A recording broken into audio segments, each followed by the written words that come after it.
What kind of mother gets evicted by her own son on Mother's Day? That's what I asked myself as I stared at the text demanding $8,000 for a Vegas trip. I was holding wilted white carnations, the cheap kind, not the roses I used to grow in the garden I gave up. For him. I'd sold my home, my mother's jewelry, and nearly every piece of myself. And for what? A suitcase in the smallest bedroom of a home I paid for.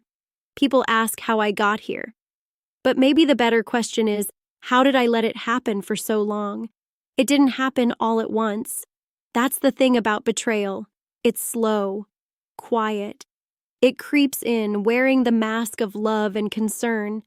When Jordan first told me I should sell the house, he said it was for my safety.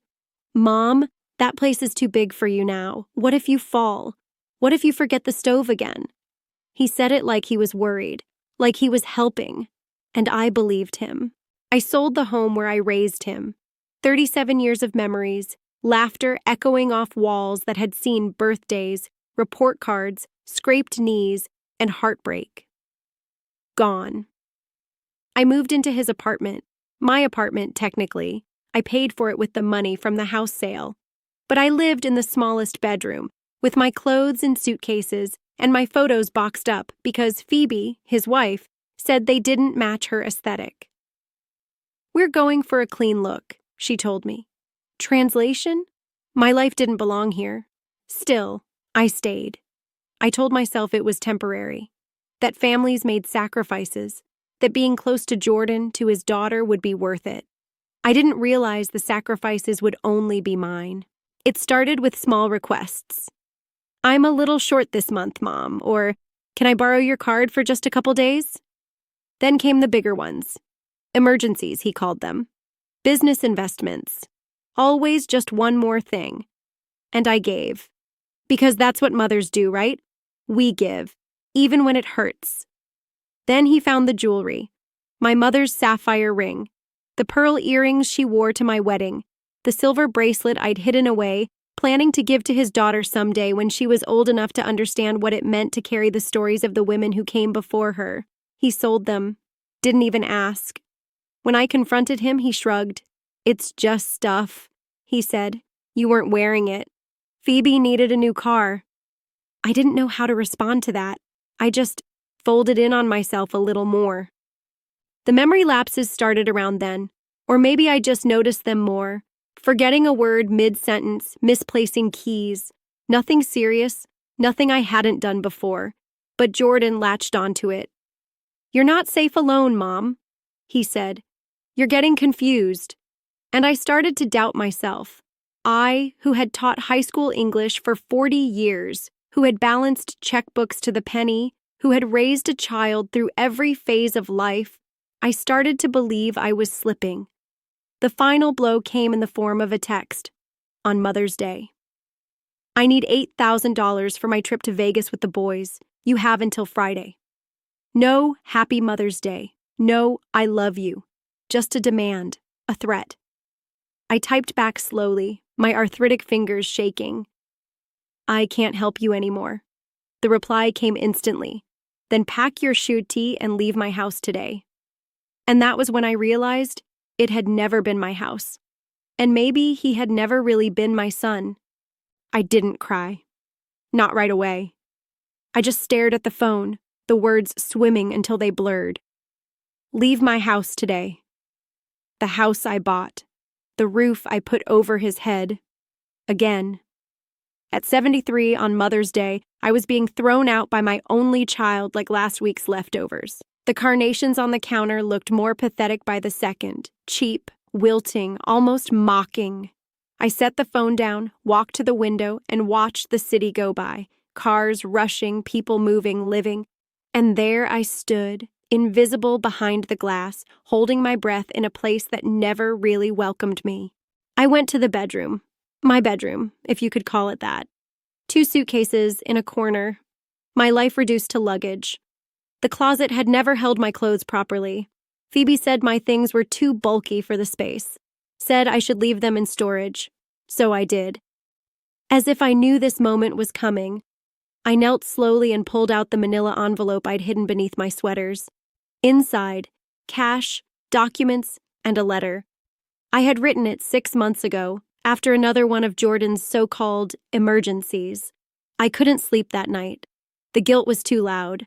So I wrote every truth I had swallowed since moving in. It detailed Spencer's real feelings about Jordan's reckless spending. The money Jordan had stolen without permission. The whispers I'd overheard between him and Phoebe about when the old woman dies. But most of all, it contained the truth about my mind, my clarity. How I had been gaslit into thinking I was failing, all so he could control me. I packed with the methodical calm of someone who's done this before, who has taught others how to break big tasks into small steps. 2 suitcases, 1 carry-on. My dignity, intact but bruised. Just as I zipped the last bag, I heard the key in the lock. They were home. Jordan and Phoebe walked in with shopping bags from designer stores. They stopped short, as if shocked to find me standing there, luggage beside me. "You're actually leaving?" Phoebe asked. She sounded surprised, maybe even a little disappointed. Maybe they expected begging. "Yes," I said. No explanation, no apology. Jordan dropped his bags and crossed his arms. "Where will you go?" "I'll figure it out." "Mom, you can't just... You're not thinking clearly. You need help. You need us." For a moment I saw him. The boy who used to crawl into my bed during thunderstorms. The teenager sobbing over a broken heart. The man who asked me to walk him down the aisle because he said he wanted his mother by his side. But that version of him was long gone. I walked to the kitchen, placed the letter next to the drooping carnations. "What's that?" he asked. "Something for you to read, when you're ready." I pulled my bags toward the door. Jordan stepped forward, then stopped himself. "Mom, wait, we can talk about this. Maybe we were too hasty." "No," I said. "You weren't hasty. You were honest. Finally." And with that, I stepped out the door, into the hallway, into the world, into whatever came next. The hallway smelled like industrial cleaner and stale air, beige carpet, dim lights, nothing like the hardwood floors and sunlight I once knew. Still, it was freedom. I didn't look back. Outside, I flagged down a taxi. The driver, a kind woman around my age, helped load my suitcases. "Where to, honey?" she asked. I gave her the address of the downtown YWCA, one of the few places I could think of where a woman my age, with no job, no references, and no plan, might find a room. It wasn't much, 8 feet by 10, a narrow bed, a metal desk, and a window that looked out on an alley. But it was clean. It was mine. And no one told me I didn't belong. The room cost $42 a night, more than I could afford for long.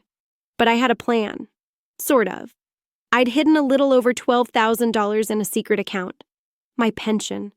The one Jordan didn't know about. He had drained my main account, but this one? This was mine.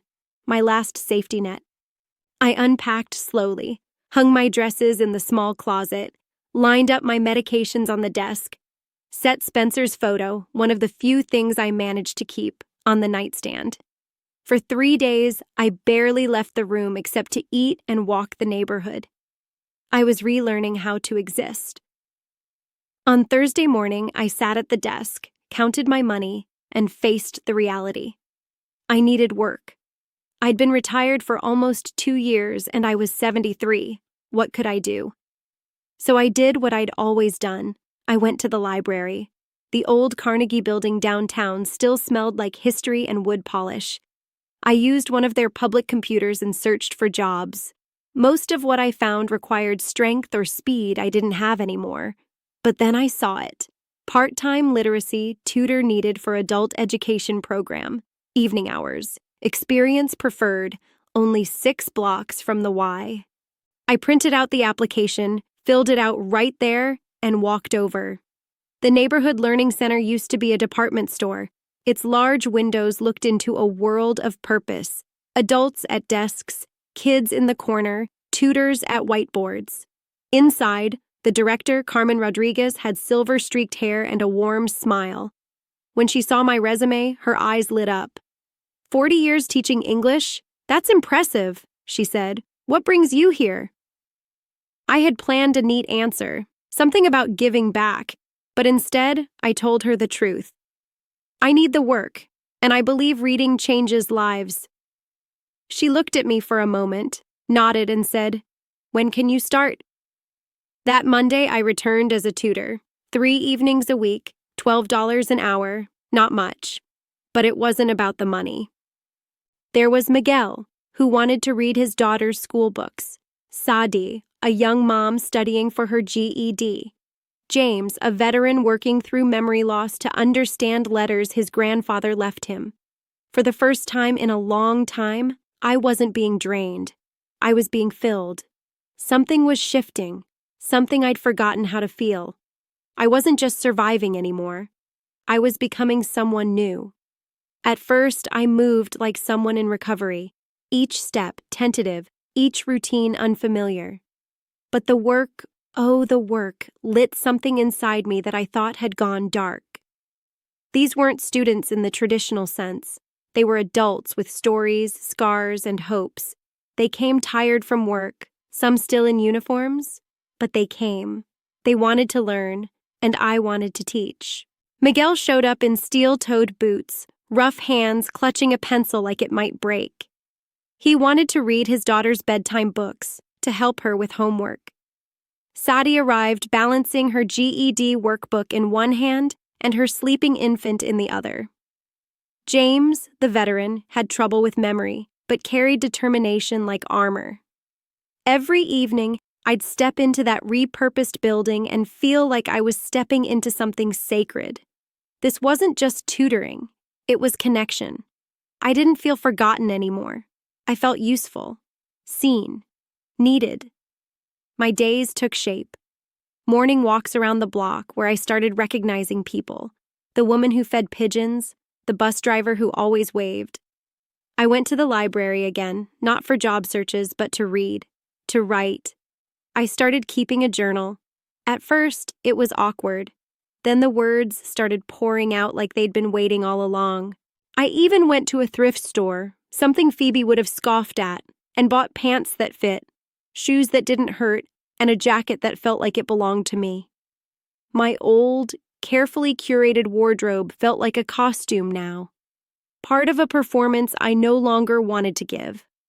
The biggest shift came when I got rid of the phone, the one Jordan used to call me 10 times a day, to guilt me, to demand, to monitor.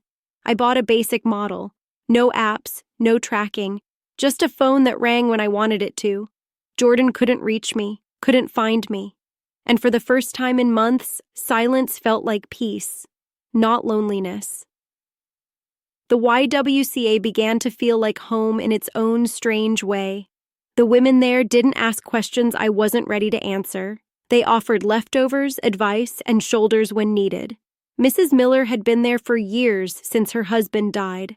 Rosa worked night shifts cleaning office buildings and shared stories of her grandchildren. Janet was saving for an apartment of her own.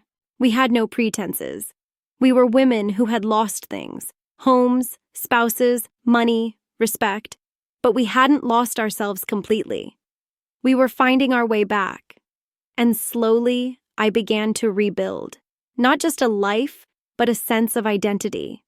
I was no longer Jordan's mother living out of suitcases in someone else's spare room. I was Kennedy, a teacher, a neighbor, a woman with a purpose again. Each night after tutoring, I'd return to my small room, tired but proud. And each morning, I woke with one thought.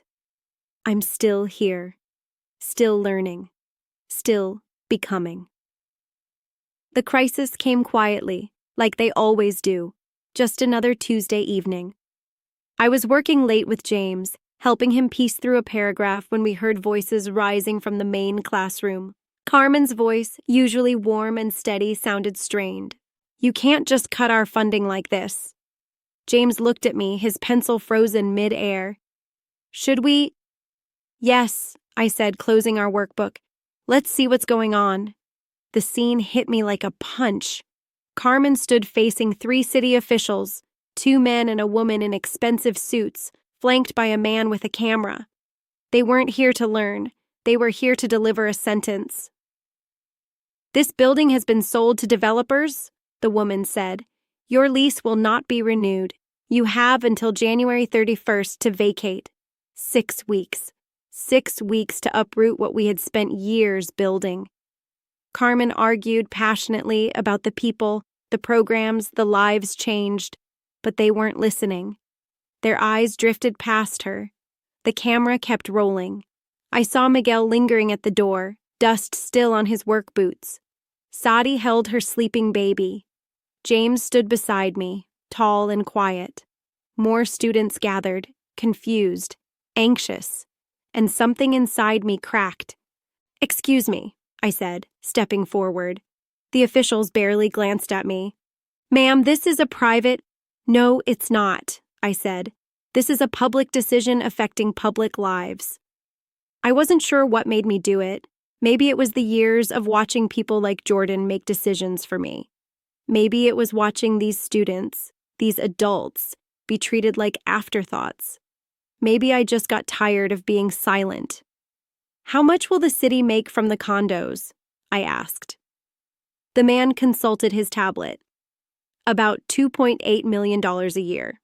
And how much does the city spend on incarceration?" That got their attention. They blinked. I kept going. "Because studies show that adult literacy programs reduce recidivism by up to 40%. Every person who learns to read here is less likely to end up in prison, more likely to get a job, more likely to help their children succeed. That has value." The camera turned to me now. "Good. Let it." "You're not relocating a program," I said. "You're displacing a community. These people aren't your burden. They're your investment. And if you don't see that, you have no business making decisions about education." I stepped toward the bulletin board, gestured to the testimonials, the photos of graduations, the thank you notes.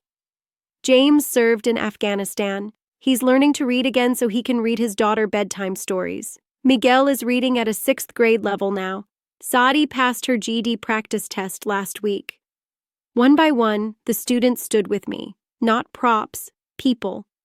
"This isn't a building," I said. "It's a lifeline, and you're cutting it without knowing what you're destroying." The officials didn't speak. They just left, the camera guy trailing behind. As the door shut, Carmen looked at me with tears in her eyes. "Kennedy, where did that come from?" I smiled, heart pounding. From someone who finally found her voice.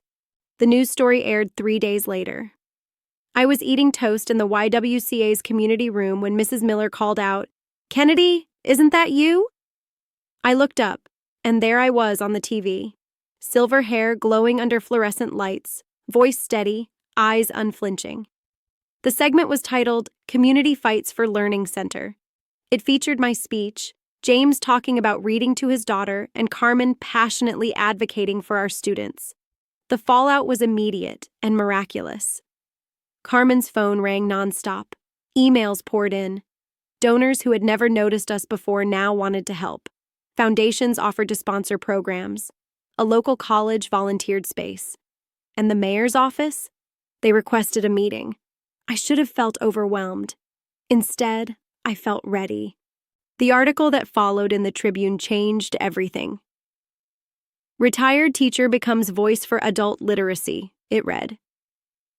The reporter called me Kennedy Patterson. Not Mrs., not Jordan's mom, just Kennedy, as if I were my own person. I began helping Carmen more. Writing grant applications, redesigning curriculum, even mentoring new volunteers. For the first time since I'd walked out of Jordan's apartment, I felt powerful. When the donations finally secured a new location, a former bookstore with better lighting, more space, I helped pack every book, every desk. The reopening was more than a fresh start for the center. It was one for me too. Carmen offered me a full-time role, literacy program coordinator. More hours, more responsibility, a livable salary. It meant I could finally leave the Y.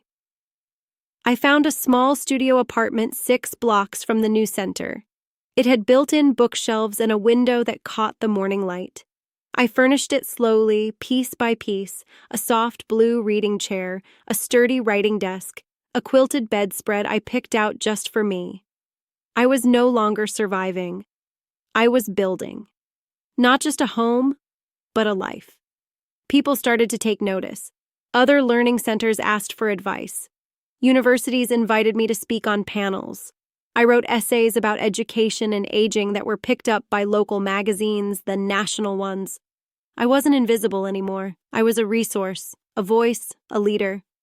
The city's view of adult education began to shift, too. New policies were proposed, funding increased, and always, behind the scenes, I kept teaching. Miguel hit a 10th grade reading level. Saudi passed her GED. James was working through his first novel. One afternoon, Carmen walked me through the center with new donors. "This is Kennedy Patterson," she said. "She's been instrumental in transforming everything you see here." One woman smiled. "You're the one from the news, right? The teacher who stood up to City Hall?" I nodded. "That was the beginning." Carmen corrected me with a smile. "No, it was the awakening." And she was right. I wasn't just a woman who walked away from her past. I was someone who had stepped into her purpose, and this was only the beginning. It had been nearly 2 years since I last saw Jordan, since that moment in the hallway when I walked out with 2 suitcases and nothing else.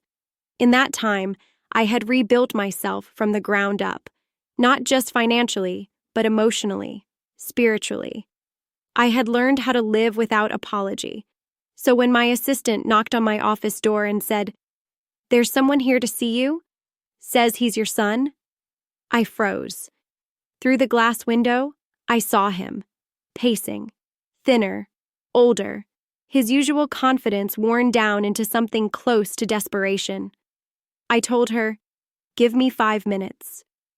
I used that time to breathe. To remember who I was now, Dr. Kennedy Patterson, Director of Adult Literacy Initiatives for the entire state, published writer, policy consultant, mentor to dozens of educators.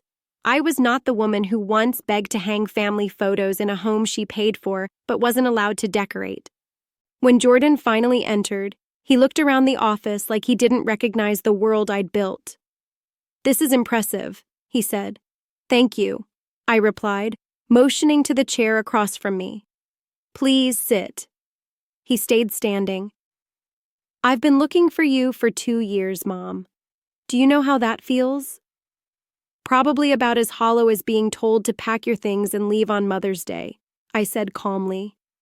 He flinched, but I didn't stop. "I filed missing persons reports," he said. "Phoebe left me. She said I was obsessed with finding you." "Phoebe left?" I raised an eyebrow. 6 months ago, he said, voice cracking. "She said I made her feel unsafe, that I pushed you away and then couldn't let it go." He sat down finally, hands shaking. "I made mistakes, Mom," he said. "I was stressed. About money. The restaurant." Ah, there it was. "You used my house money to start a restaurant?" He looked away. "It failed. I'm in debt. I need help."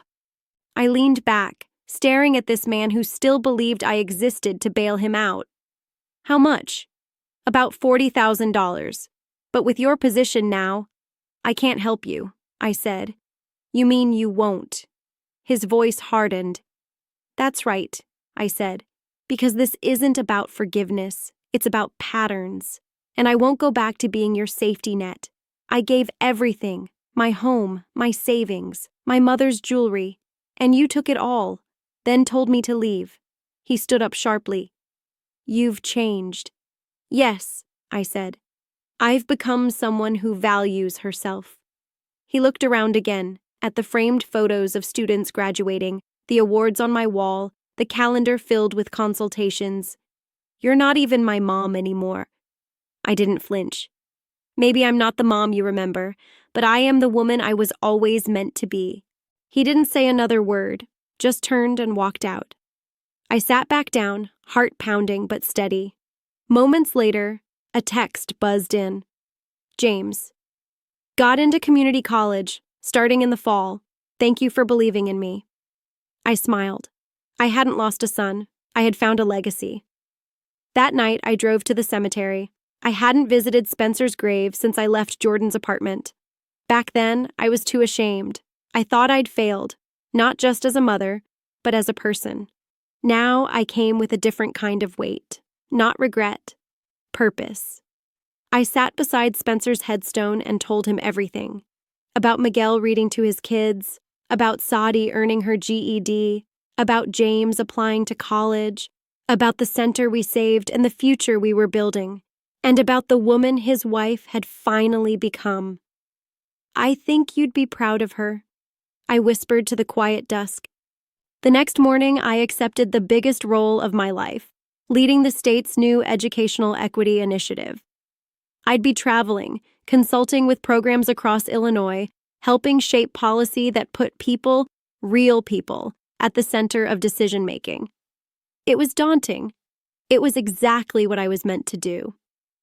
In the months that followed, I moved into a new apartment, brighter, bigger, mine.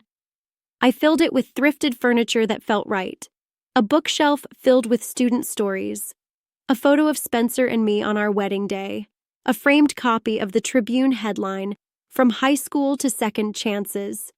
But it wasn't about headlines anymore. It was about the way Carmen looked at me when she needed a decision made. It was about the shy students who stayed after class to ask if I had time for one more question.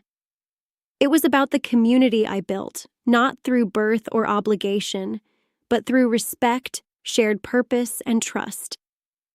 Every time someone called me Mrs. Patterson, I smiled. Not because I was Jordan's mother, but because I was theirs now. Theirs in the way that teachers, mentors, and trailblazers are. And on the days when doubt crept in, as it always does, I opened one of the many letters from students, tucked neatly in a drawer. The ones that said things like, "You changed my life," or "I never believed I could learn until I met you." I used to think motherhood ended when your child no longer needed you. But I've learned something far more powerful. You can be a mother to more than your child. You can be a mother to ideas, to communities, to dreams waiting in the dark for someone to believe in them. If this story moved you, hit that like button. It helps us reach more people who need to hear this message. Have you or someone you know ever had to rebuild from scratch? Share your story in the comments. We read everyone. And if you believe in the power of second chances, community, and rediscovering purpose at any age, subscribe for more real stories that inspire. Don't miss what's coming next.